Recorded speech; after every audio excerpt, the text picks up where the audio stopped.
ನೀವು ನೋಡ್ತಾ ಇರಬಹುದು, ಅಲ್ಲಿ ಬೆಂಕಿ ಉರಿತಿರೋದು. ನೀವು 30 ದಿನ ಆದ ನಂತರ ಸಂಬಳ ಅಂದಿಲ್ಲ ಅಂದ್ರೆ ಹೇಗೆ ಪರದಾಡ್ತಿರೋ ಆತರ ಒಬ್ಬ ರೈತ ಸಾಲ ಸೂಲ ಮಾಡಿ ಉಳುಮೆಯನ್ನು ಮಾಡಿ ಬೀಜವನ್ನು ಬಿತ್ತಿ ಎಲ್ಲವನ್ನು ಮಾಡಿ ಫಸಲು ಬರುತ್ತೆ. ಆ ಫಸಲಿಗೆ ರೈಟ್ ಇಲ್ಲ ಅಂತ ಒಂದು ಕಡೆ ಇಡ್ತಾನೆ. ಆ ಇಟ್ಟ ನಂತರ ಒಂದು ಕಾಲಕ್ಷಣ ಹೋಗುತ್ತೆ. ಆದ ನಂತರ ಆ ರೈತ ಅಲ್ಲಿ ಇಟ್ಟ ಫಸಲಿಗೆ ಬೆಂಕಿ ಹತ್ತತ್ತೆ. 365 ದಿನ ಕಾಲ ನನ್ನ ಫಸಲು ಬರುತ್ತೆ, ನಾನು ಸಾಲ ಸೂಲ ತೀರಿಸಬೇಕು ಅಂತ ಕಾಯ್ತಾ ಇರ್ತಾನೆ. ಆತ್ಮೀಯ ಬಂಧುಗಳಿಗೂ ಹೇಳ್ತೇನೆ, ಎಲ್ಲ ಸರ್ಕಾರಕ್ಕೂ ಹೇಳ್ತೇನೆ, ನೋಡಿ ನ್ಯಾಯ ಕೊಡಿಸಿ. ನೀವು ಎಲ್ಲರೂ ಹೇಗೆ ನಮ್ಮ 30 ದಿನ ಆಯ್ತು, ನಮಗೆ ನೌಕರಿಯ ಒಂದು ಸಂಬಳವನ್ನು ಸಿಗುತ್ತೆ, ನಾವು ಏನಾದ್ರೂ ಮಾಡ್ಬೇಕು ಅಂತ ಹೇಳ್ತೀರಾ ನೀವು. ಆದರೆ ರೈತ ಒಬ್ಬ ತಿಂಗಳಿಗೋಸ್ಕರ ಕಾಯಲ್ಲ, 12 ತಿಂಗಳಿಗೋಸ್ಕರ ಕಾಯ್ತಾ ಇರ್ತಾನೆ. ಆ 12 ತಿಂಗಳು ಆ ರೈತ ಎಷ್ಟು ಕಷ್ಟಪಟ್ಟಿದ್ದಾನೋ ಅದು ಅವನಿಗೆ ಗೊತ್ತು.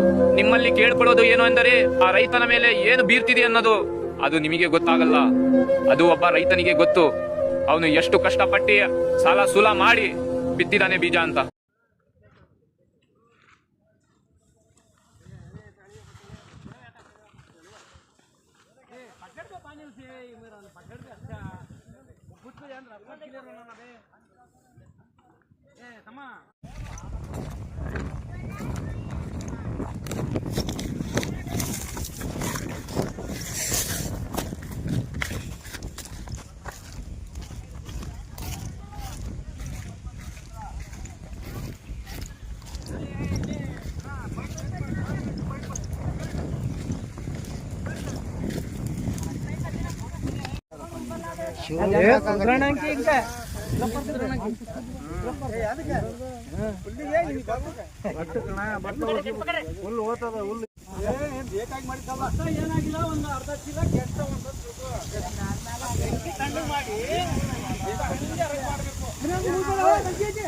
ಬಾರು